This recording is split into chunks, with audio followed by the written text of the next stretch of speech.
से बात करने के लिए। इस स्पेस को आप काफ़ी अच्छी तरह समझते हैं और आपने बहुत साल दिए हैं। एक व्यू ये आ रहा है बाजार में कि हाउसिंग फाइनेंस कारोबार के लिए अब यहाँ से बहुत ज़बरदस्त टेलविंड है, क्योंकि अफोर्डेबिलिटी बहुत इम्प्रूव हो गई है और बढ़ते हुए रेट्स ने भी डिमांड को बहुत ज़्यादा डैम्पन नहीं किया। लोगों को डर था ऐसा होगा, लेकिन हुआ नहीं ऐसा। और यहाँ से तो रेट पिक आउट हो गए। आप बिलीव करेंगे कि आगे आने वाले कुछ क्वार्टर्स में वॉल्यूम ग्रोथ आपके जैसी कंपनीज में अच्छी रहने वाली है, और पीएनबी में खुद की अब आप जब बैठ गए यहाँ पे सीट पे और आपने एस्टिमेट लिया है, क्या विजिबिलिटी दिखती है? Good morning. एक्चुअली मार्केट बहुत अच्छा है, डिमांड रोबस्ट है। रियल एस्टेट स्पेस अभी रिवाइव हो गया, आई थिंक लगभग 1.5 years हो गया। सो ये साइकिल रहेगा at least next 5 to 6 years। So affordability आज का तारीख में भी बहुत हाई है in spite of interest rates going up. आपने कंपेयर किया तो 3 साल पहले इंटरेस्ट रेट और ज्यादा था। अभी इंटरेस्ट रेट बिटवीन 8 to 8.5 है। ये इंटरेस्ट रेट तो बढ़ गया, बट उतना हाई भी नहीं है दैट डिमांड को थोड़ा इम्पैक्ट होगा। Demand is very very high in spite of interest rates going up. We see that housing industry will do well, and same is the case with PNB Housing also. Not just next few quarters, I think अगले few years तक housing industry और PNB Housing अच्छे तरीके से numbers दिखाएगा। अच्छे तरीके से नंबर्स दिखाएगा। आपने अपनी जो लास्ट गाइडेंस दी थी, आप कॉन्फिडेंट हैं उसको पूरा करने के लिए, या वो आपने थोड़ा कंजर्वेटिव साइड पे बताया था? आगे आगे आगे आने वाले क्वार्टर्स में आपको लगता है कि नंबर ओवरशूट कर सकता है? मैंने एक्चुअली मॉडरेट ग्रोथ बोला था, कंजर्वेटिव नहीं। सो मैंने बोला था ये साल डिसबर्समेंट 40% ग्रोथ होगा और बुक के ऊपर around close to 8, I think close to 10% होगा, शायद प्रॉब्ली 7 to 8%, 9% हो सकता है। और अगले साल से नेक्स्ट 3 to 4 years तक डिसबर्समेंट ग्रोथ 22 to 25% तक होगा और बुक ग्रोथ 17 to 18%। ये मॉडरेट ग्रोथ है, ये कंजर्वेटिव नहीं है, हाई भी नहीं है, क्योंकि मार्केट इतना अच्छा है। So I think 17-18% book growth is easily achievable for any company, in the nature of what we see in PNB Housing. Growth आप 17 to 18% यहाँ बता रहे हैं मिस्टर कॉस्गी। एक और चीज हमने देखा कि कहीं ना कहीं एक शिफ्ट इन स्ट्रैटेजी तो देखने को मिल रहा है, जहां तक भी लोन, रिटेल लोन्स की बात हो। क्या आपको लगता है कि इस स्पेस में ज्यादा मोमेंटम दिखेगा as compare to corporate loans? I think there is no comparison. Retail is anytime, I think, favorite of everyone. So I think ये comparison नहीं है।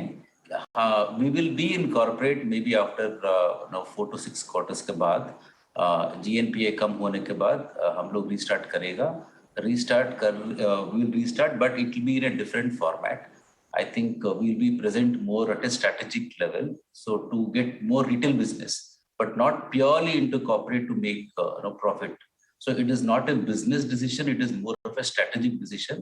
So corporate or retail compare किए तो retail anytime is good, risk is diversified and opportunity बहुत ज़्यादा है।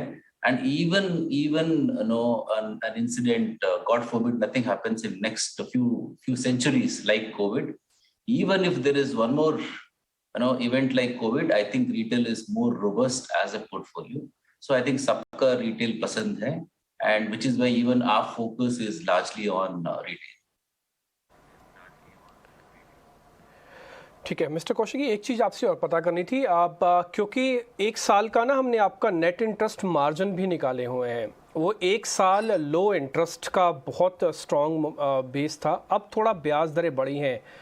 आपके net interest margin अभी भी मैं एक्सपेक्ट करूं कि 4% या इसके थोड़ा ऊपर बने रहेंगे, या फिर इसमें थोड़ा स्लाइड आएगा? मैंने लास्ट टाइम गाइडेंस दिया था स्प्रेड 2.2 और निम 3.2। सो आई थिंक अगले फ्यू क्वार्टर्स के लिए ये guidance will hold good.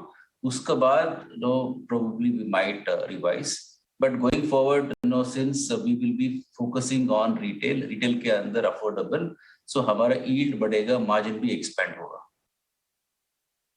Right. Kaushiki जी, ये बताइए कि कौन से टिकट साइज में सबसे हाईएस्ट ग्रोथ आ रही है, जहाँ पे सबसे ज़्यादा इम्प्रूव्ड अफोर्डेबिलिटी है, वो इंटरेस्ट रेट्स को लेके बहुत ज़्यादा चिंतित नहीं रहते और once in a life time उनका डिसीजन होता है मकान लेने का, तो जब भी तैयारी होती है तो ले ही रहे हैं फॉर श्योर। सबसे हाईएस्ट डिमांड कौन सी कैटेगरी में है? सबसे highest 30 to 45 lakhs। Interest rate sensitivity थोड़ा कम है, वो that is up to 30 lakhs, 25 to 30 lakhs। So I think combination of these two, growth भी आएगा और बुक डिप्रेशन भी कम होगा। So I think between 20 to 35-40 lakhs is the sweet spot. Comparative scenario कैसा है कॉस्की साहब? हम देख रहे हैं कि ऑलमोस्ट हर फाइनेंशियल इंस्टीट्यूशन जो है रिटेल होम लोन्स की तरफ डायरेक्शन में काफ़ी अग्रेसिव हो रहे हैं। एनबीएफसीज, जो एनबीएफसीज बैंक प्रमोटेड हैं, वो भी, मतलब क्या ये इतना बड़ा साइज है इस समय अपॉर्चुनिटी का कि उस सब अग्रेशन के बावजूद एक दूसरे के मार्केट को नहीं इंपैक्ट करेंगे, अपना खुद का ग्रोथ चार्ट आउट करते रहेंगे? आई थिंक मार्केट बहुत बड़ा है। Mortgage industry I think close to 25 lakh crore है। सो इसमें if you see the mix between banks और एनबीएफसी, एचएफसी एनबीएफसी का शेयर थोड़ा बैंक से ज्यादा है। ये पिछले 2-3 डेकेड्स में पहली बार हुआ। आई थिंक लास्ट 2-3 साल में एचएफसी और एनबीएफसी का शेयर टोटल मॉर्गेज इंडस्ट्री में थोड़ा बड़ा है compare to PSU and private banks. So demand बहुत अच्छा है। सो इतना स्पेस तो है। I think there is space for another at least 8-10 companies to venture into this sector.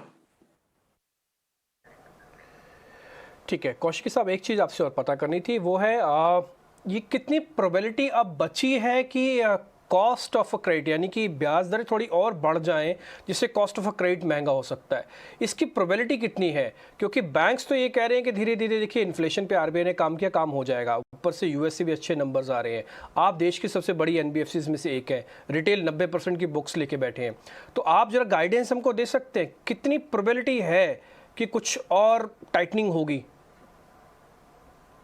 I think maybe I don't know how many times, probably एक बार हो सकते, नहीं तो 2 बार हो सकते, बट इन टर्म्स ऑफ कितना हो सकते हैं, आई थिंक 0.5 to 0.6 मैक्सिमम हो सकते हैं अगले इन नेक्स्ट 3 quarters।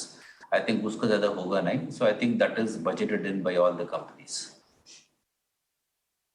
राइट, बहुत बहुत शुक्रिया मिस्टर कौसगी हमसे बात करने के लिए और ये सारे इंसाइट्स हमारे साथ शेयर करने के लिए। बहुत बहुत शुक्रिया आपका।